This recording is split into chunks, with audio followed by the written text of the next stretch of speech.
We're watching Dubstep Guns today. Dubstep Guns speaks to what the world was like, at least the internet world was like at that moment. Like, dubstep was just becoming a thing. And this video helped it become even more of a thing. Jake getting his acting chops. We had a light that we built for specifically doing flashes like that. Also, Mike is in that scene with Brandon, but we just changed his voice so you couldn't tell. Otherwise it'd be really confusing that he's in both this scene and he's with the Drop Squad. Oh, goddammit! They don't play by the rules! They're already on their way.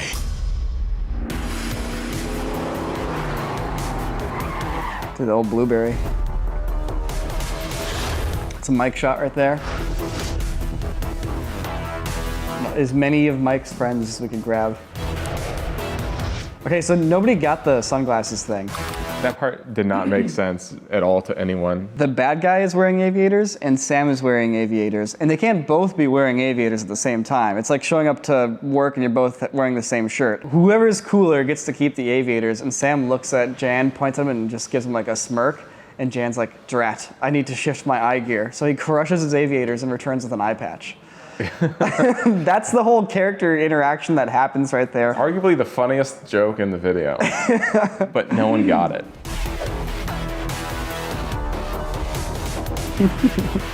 They all run away because they're so intimidated. Remember that shot's really cool. We just brought all the dumb costumes we had.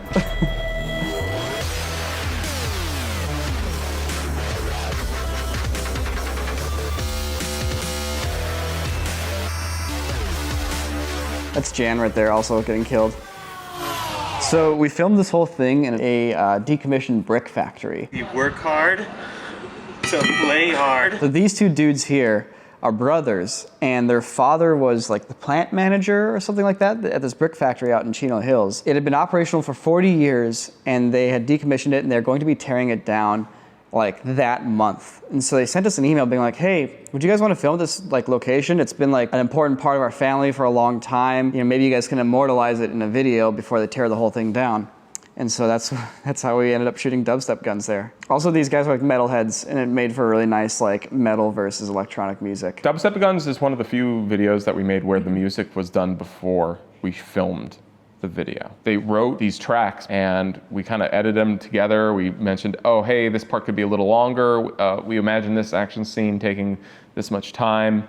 And so we basically had a blueprint of the scene in music form before we even started filming it, which is super important because, you know, stuff has to happen to the rhythm of the song. Funny thing is like Claypex, at least, you know, the music they put in Dubstep Guns here, like it's the lightest dubstep. Like after dubstep went on to become a thing for the next few years, like listening to this music, it's like very melodic and like nice and pleasant versus like just heavy electronic like whoops and screeches.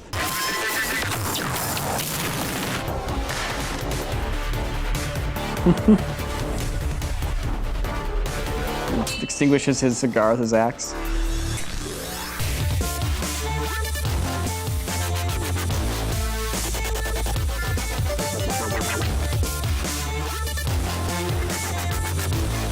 I really like how when I slap the ground, it leaves like a circuit board pattern. I believe that's like the circuit board pattern from the prison teleporter. Maybe, yeah. So that scene where we're running in the darkness and we're silhouetted, that's actually in the oven where the bricks were baked.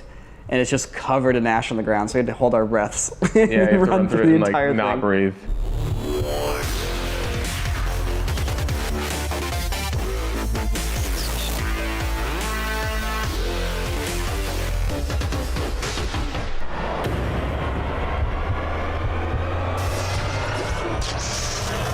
Oh, big teleport shot. So all these like shots with the cameras whipping around, what we would do is we would move like when the camera's moving, and then we'd freeze, like we'd say freeze.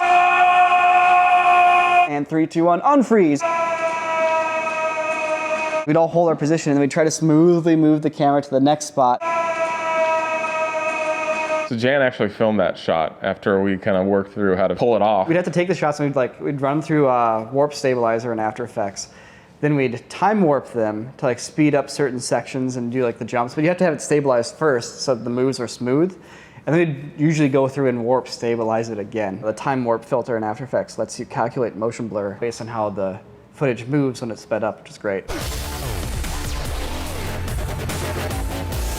This face melting shot was done by Mike as well. He has a picture of a skull underneath Jan's face, and then he's using the liquefy tool in After Effects to push back his face, basically in an animated way. And then all the flesh coming off of his face is actually Video Copilot blood hits that are eyedroppered and tinted to the color of the skin where they're coming from. And then it's just some hand animation and a crazy nuclear energy ball that Sam made with trap code form on the right. That's the end. That's the end. At about this point in time, it's like 8 a.m., 9 a.m. on the day of the release of the video. We've been listening to Zomboy like all night, just blasting it and doing effects. Me, Sam, and Mike. And then at the end, it's like, how does it end? I don't know. We jump in the air, and then like his friend Will, I think, had made this song, this little 8-bit song, and we just threw that in and called it a day. If you haven't seen Dubstep Guns in a while, go check it out on YouTube and Then you can check it on the website. on the website. They're on the website. You're on the website. And so is Dubstep Guns. Yeah, I know. Just still, you know, just have it. And if you want to see Dubstep Guns 2, feel free to throw some producer points at it on our Greenlight page. Bye. Thanks for watching. Thanks for watching. And for subscribing. And